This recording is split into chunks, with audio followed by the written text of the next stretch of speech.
BJP leader Navneet Rana की तरफ से मजलिस को वोट देने पर पाकिस्तान को जाने की रिमार्क पर सदर मजलिस बैरिस्टर ओवैसी का शदीद रद्दअमल सामने आया।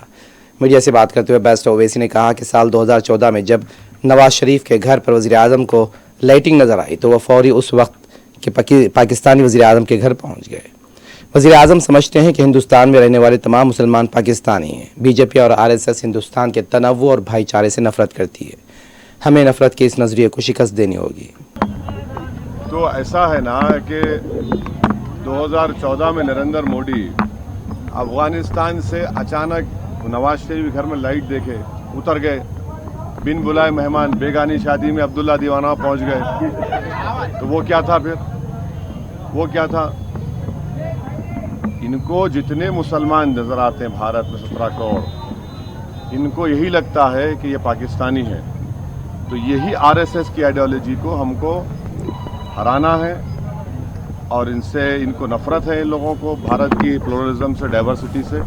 और जो बात प्रधानमंत्री कह चुके हैं कि मुसलमान घुसपैठी है, मुस्लिम महिलाएं ज़्यादा बच्चे पैदा करते हैं और हिंदू महिलाओं के गले से मंगलसूत्र छीन कर उनको दिया जाएगा, ये जिहादी है, तो यही भाषा का इस्तेमाल कर रहे हैं।